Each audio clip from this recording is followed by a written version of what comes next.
So they wanted to run as a Republican, but they didn't have that support. So with the Hispanic Republicans of Texas PAC, we provided that support to new first-generation Republicans because I agreed with their mission. They were looking to recruit Hispanic people who wanted those political jobs but didn't have the guidance or didn't have the support or were always told, hey, you're a Democrat. You need to run as a Democrat.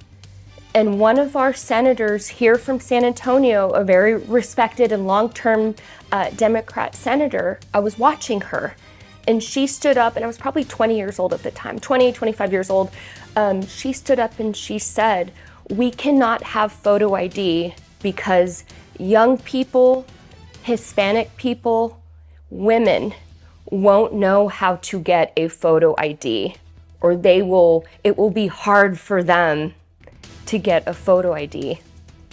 And I said, I fall into all three of those categories, young, Hispanic, female, and I know how to get a photo ID, and I have one. If you do what's right and you make good decisions and you work hard, then you can achieve what you want. Hola queridos amigos de Líderes del Mundo Hispano, estamos con Jamie Mathis. Ella trabajó desde muy joven en el Hispanic Republicans for Texas, working so hard, trabajando muy duro para poder traer nuevas generaciones al Partido Republicano y que conozcan más acerca de lo que hace el Partido Republicano. Entonces nos va a platicar un poco de cómo inició y también lo que ha sido su vida, que ha sido muy interesante y seguramente los inspirará mucho. Y esta entrevista la vamos a tener en inglés. Jamie, thank you so much for having us here at your beautiful house and your beautiful home, knowing your beautiful family.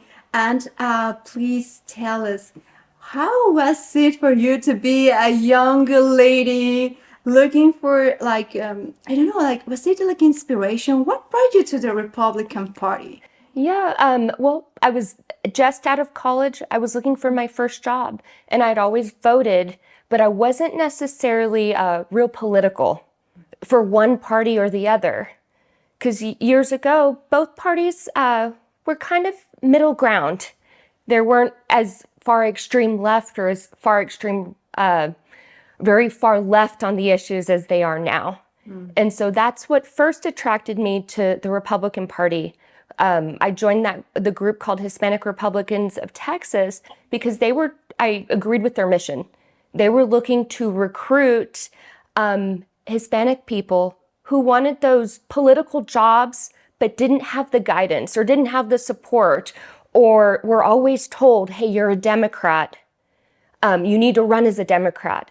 But in their hearts, they knew they were Republicans. They identified as with the Republican values of pro-life, pro-family, and hard work. So they wanted to run as a Republican, but they didn't have that support. So with the Hispanic Republicans of Texas PAC, we provided that support to new first-generation Republicans. That's interesting because sometimes the young generations we think they are not pretty sure of what their values are, that because there's so many things going on around in the media with the friends and they are not pretty sure. But how was it for you to connect to that part? Was it because of strong family ties, or what do you think also attracted those Hispanics to this path? Yeah, it's definitely the hardworking. I identified because both my parents were very, very hardworking. They were traditional. They were pro-family. That was a priority to do well. They believed in that what we know as the American dream, right? If you do what's right and you make good decisions and you work hard, then you can achieve what you want. It doesn't matter the color of your skin or how small or modest your home was growing up. Everyone had that opportunity to achieve if they worked hard. And I think that's a value that is very popular and prominent in the Republican Party, not versus maybe receiving handouts, which is what we see more of with the Democrat Party. And there's nothing wrong with helping people that fall on hard times, but we have to help them and enable them and teach people how to provide for themselves. And that's one thing important through the Republican Party that I learned. And one of the first issues that really stuck out to me was the photo ID. Interesting. Tell us more about it. The Republicans were requesting photo ID, and this was at the state legislature in Texas. The Democratic Party was so adamant against photo ID. They said it would alienate people. And one of our senators here from San Antonio, a very respected and long-term Democrat senator, I was watching her. And she stood up, and I was probably 20 years old at the time, 20, 25 years old. She stood up and she said, we cannot have photo ID because young people, Hispanic people, women won't know how to get a photo ID, or it will be hard for them to get a photo ID. And I said, I fall into all three of those categories, young, Hispanic, female. And I know how to get a photo ID, and I have one. And I took that kind of personally as an insult. So that's an issue I know that is still kind of an issue today. But I think that minorities, or the traditional minority of a Hispanic person or an African American person, they no longer have that mindset of I cannot do it because of the color of my skin. Especially these younger generations now, we know that we can do it and are doing it and becoming leaders in our community and doctors and lawyers and successful business owners. Yeah, exactly. That's something that we really value so much about this Latino culture, about this hard work that has been like imprinted in the in the future the generations to come, because they come from very hardworking parents. And you tell us a little bit about your dad and your mom, just so the people know more why you were raised with these kind of values. Yeah, my dad is a retired San Antonio police officer. He served in the Vietnam War, which I'm very proud that of his service. And so we grew up very, very patriotic. My mom worked in a hospital setting, and she was working, and she always pushed me, no matter what, encouraged me and said, you can do it, you can do it, you can do it. Always try your hardest. And I learned those values of hard work from my mom and dad. Oh, that's so beautiful. And when you decided to study law, what made you choose that career? So I was working as an administrative assistant role, and I saw that the upper level management, they were inviting the young men to the meetings, to the upper level extra meetings. And I said, why am I not getting invited? I said, I'm going to further my education so that I can choose my own destiny, have my own meetings, have my own office, not rely on other people, including me, but be proactive for myself. And so that's what inspired me to go to law school, to apply to go to law school, and to begin that journey on my career now. Wow. Can you tell our audience what are you doing now, so people know like all the service you give to the community also? Yeah, so my first job out of law school, I worked at the Court of Criminal Appeals in Austin. So the Court of Criminal Appeals is like our Supreme Court, but they hear all the criminal cases that have already gone through trial, and then they've gone through a mid-level appeal, and now people's last appeal is to the Court of Criminal Appeals, where they're telling the court, they're writing an explanation of why they were wrongfully convicted or new evidence has been discovered. They also review the death row cases, so that very last appeal that someone might have. So I worked there for 2 years. I worked at the DA's office for a bit, but from there I transitioned into what I really love, and it's probate, wills, and helping people to plan their end of life. A difficult conversation to have with people, but a very necessary conversation. So a lot of people come to me when maybe they've discovered a very terrible diagnosis for themselves, and now they need to visit about a will. Or maybe they've been told they or their parent or a spouse is not doing so well. So they want to plan that end of life and make sure they have those documents in order. And then after someone has passed too, I help them to probate their loved ones' wills and help them through the business part of death, is what we like to call it too, transferring assets, but really planning for end of life and making that easier for people. Yeah, we know that at those difficult times, many people they don't have the much people have the mindset on how to deal with these kind of things of procedures, because they are so into the pain of losing their beloved one, and they have not like a clear idea of what will be coming next. So in that part, for you, when you guide them, what is the most important things you tell your customers, the people you advise to follow? What's the most important that you recommend to them? Well, a lot of people, they're still in a state of shock. Yeah. And I had a tough month once where I had 4 young people, 4 age 35 to 40-year-old people, and their parent was coming in. Usually it's mom, mom comes in and they want to share the picture of their loved one. They want to share their story and say, look, here are all the wonderful things that my child did in this very, their short life. And it is very emotional, but I try to just listen and allow that parent or that family member to tell me all about their loved one.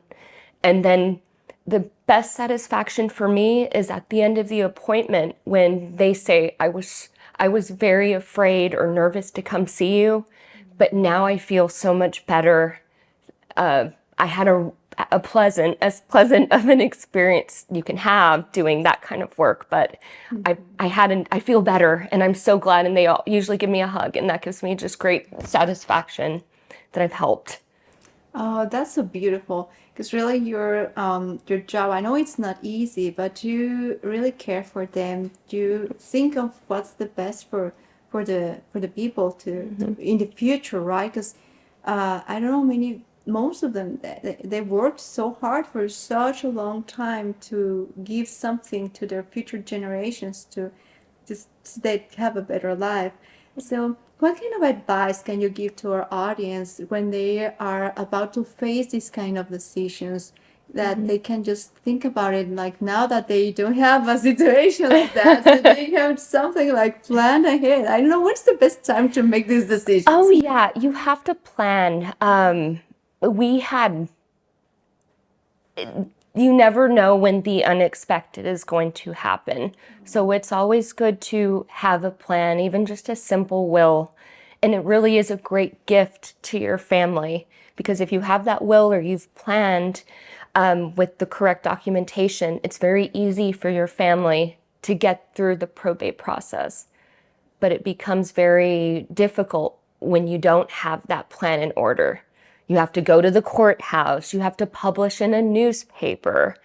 Does anyone think they're an heir of John Smith? You have 20 days to come forward, or no family wants to go through that extra process. So it really is a great gift to give to your loved ones, to have your affairs in order and give them gifts while you're living too. So you can have that experience. I always have, people are living a lot longer. I have some 95-year-old women who will come in and say, I want to make sure that this ring gets to my favorite granddaughter. And I said, why don't you give her the ring now and have that moment with her, instead of wondering or waiting till afterward? Have that moment with her now and make sure that she has that ring and that she knows that she is special to you. Wow, that's really a very nice advice. Because really, you never know when the unexpected will happen, and it's just better to just don't leave problems behind after that difficult situation. No, just don't leave problems to the children, to your family members, to the beloved ones. Oh, this is so inspiring. Thank you. Jenny. Thank you so much. And also, I know that you are still like working hard to promote these values about family, faith. Can you share a little bit more of what you're doing to do this, like promoting these values? Yeah, right now I serve as the first vice president of a club here in San Antonio. It's called Alamo City Republican Women. And we have a lot of fun. We attend and support Republican candidates, local and all the way up to the top. But we also do a lot of charity and a lot of events to help the community too. Because really, when it comes down to it, that's what matters, helping people and giving people a hand up, right? Helping people so that they can do better for themselves. So in our mayoral election is coming up at the end of May. And the message that's really resonating with me is that we need to bring better jobs and better companies to San Antonio. Because if we just have entry-level jobs for people, they're never going to be able to raise their economic situation. They're never going to be able to be promoted to those higher level jobs. And so we need to bring more companies and more business here to San Antonio. So I'm excited for hopefully whoever wins mayor, that becomes a priority for them. Because we talk about affordable housing. Hey, let's build a bunch of apartment complexes that are for lower income people. And maybe that's the wrong idea, right? Let's make better jobs for those lower income people so that they're no longer lower income and don't have to rely on the government to give them or subsidize their living. Let's give people better jobs and better pay so they can thrive themselves and feel that sense of satisfaction that they're earning money and earning a living, providing for their families. That is so inspiring because really it's like when you earn something through your hard work, through your effort, that's just really like fills out the day, especially when you're a parent that you need to give to your children. That's so good. I really and I'm so inspired about your view Thank you. of economics because really I think talking a little bit just about the Republicans in Texas and why so many Latinos, I know they voted for President Trump. Do you think this part of the economics was part of it? I think so. I think as a culture, we're a people who believes in working hard, whatever job it may be, and we take pride in the work that we do. I've known people of all the different spectrums of job, and the work that we do is good work, and taking pride in what we do and earning that money. People don't want handouts. They want better jobs. And I think that's why so many of the Hispanic community here in Texas voted the way that they did this last time around. And it's interesting, I think the Democratic Party has it wrong where they believe that Hispanic people identify with the illegal immigrant. And especially now that the illegal immigrant has the face of that illegal immigrant is the cartel or the human trafficker or the drug dealer. And in a way that really kind of hurts the Hispanic culture too, because we don't support any of that crime that comes across from the border. That's not the immigration that we want to see. Hispanics and Republicans want immigration because there's so many people from around the world that provide they can provide their good work, whatever it may be, and they'd be an asset to the United States. But now that has become tied in, and with the open borders, what the open borders has allowed is just a huge influx of drugs, of human trafficking, of smuggling of illegal substances. And unfortunately, those good working people now that are trying to get to the United States, or who are already in the United States contributing, are being hurt because we have opened the borders to let the cartel and all of these criminals come across the border. So in a way, I appreciate that about President Trump, because he's trying to refocus, remove the bad people, and then now next is to create an avenue for those who want to work hard and provide for their families and do well and provide asset to the United States. We now need to provide ways for them to be here and provide for their families and to help the economy of the United States. Thank you. We hope that will be the final result for all these beautiful people here in San Antonio, because I know it's not easy being close to the border compared to other states in the U.S., right? We had a terrible tragedy about 2 years ago. There was an 18-wheeler that was parked, and it gets very hot here in Texas, 100 degrees during the summer. Approximately 50 people died in an abandoned trailer not far from downtown San Antonio. And they were people, it's just a terrible tragedy, because I think there were a handful of children too. And these were people being brought up across the border illegally. So very, very sad. There's a lot of victims with illegal immigration. Yeah, we really hope that this will be solved, and that those who are really willing to work hard to adapt to the U.S. will be able to come and support as much as they can. Yeah. Oh, thank you so much, Amy, for your time, for sharing with us all this journey, which is just so beautiful, and we wish you all the best on all that you're following up. Thank you so much. I enjoyed visiting with you. Thank you so much. Amigos, nos vemos en la siguiente entrevista. Muchas gracias, den like, suscríbanse y díganos a quién más quieren ver en este programa. Hasta pronto. Gracias por suscribirse y darle like al video. Los esperamos en la próxima entrevista.